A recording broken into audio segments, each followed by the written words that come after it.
Hi everyone, this is Chycho. It's been a while since I put out a video, so I thought it was time to do a little update. Now, we're in early December 2012 and we've hit the rainy season. And what that means is it rains a lot in Vancouver. Anywhere between 5, 6, 7 months out of the year it rains here. And what that means for me personally regarding the language of mathematics is it prevents me from going outside and making the math videos. So what's going to happen for the next 5 months or so is I'm going to put out maybe a handful of videos not specifically related to the units and ratios section that we started in series 4, but just some random stuff regarding mathematics that I've wanted to produce. Okay, and that's going to take us until mid-spring 2013, and once we've hit that time frame, what I'm going to do is bring all the videos together that we put together for series 4A now, I guess, and put out a torrent then, and then that'll kick us off into series 4B, which will give us time to finish the units and ratios section. And by the end of the shooting season for 2013, we should have a nice set of videos which covers units and ratios. Okay.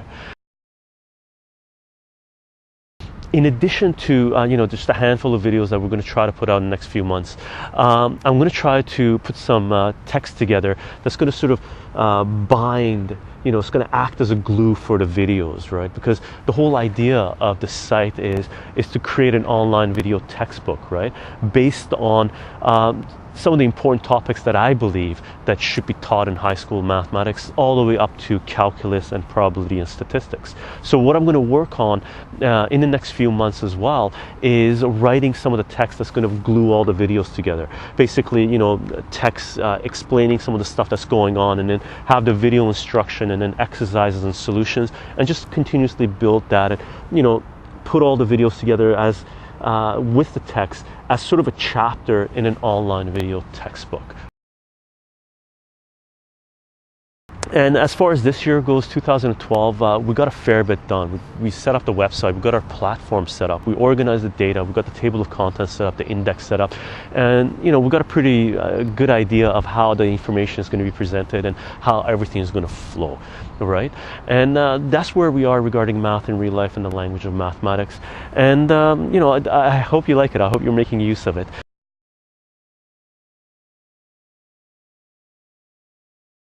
As far as the 420 aspect of the project goes, I got 2 words for you: Washington and Colorado, right?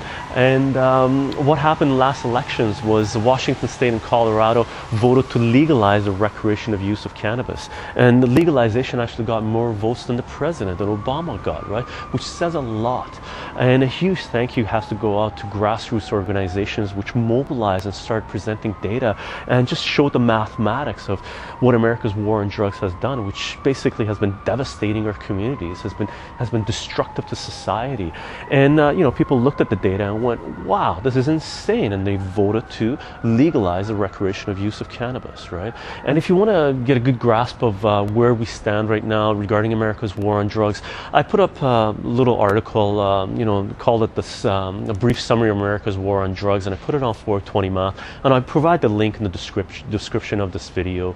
And that sort of starts off giving you a little history, starting from the 1970s, early 1970s, where America's war on drugs really kicked into high gear with Nixon, and it walks you through all the way up to for the history aspect of it, where Reagan just kicked it up even further with their No campaign, and then broken up into segments, and present a fair bit of data of what America's war on drugs has cost the United States specifically. How many trillions of dollars it's done, and how much destruction is unleashed, and the racist aspect of America's war on drugs, and talks about the what the implications are that Washington and Colorado with them legalizing, right? And where we might be going with this. And this is just the beginning, right? This is just the first step And it will continue, and it's going to grow, and America's war on drugs is going to end.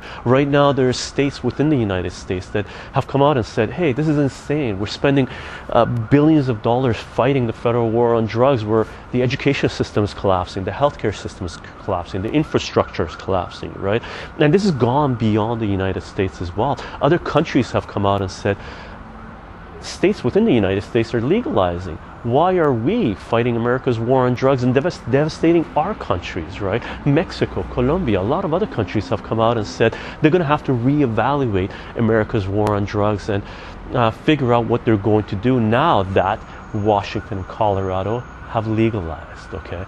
And again, if you do like this work, there's a list of grassroots organizations on the site that you can support. And these are the people that actually were able to mobilize and bring us legalization to Colorado and Washington State. And they do need our help, and they do need our support, and they can get a lot done, as is obvious with what just happened a few weeks ago. Okay, that's it for now. I'll see you guys in the next video.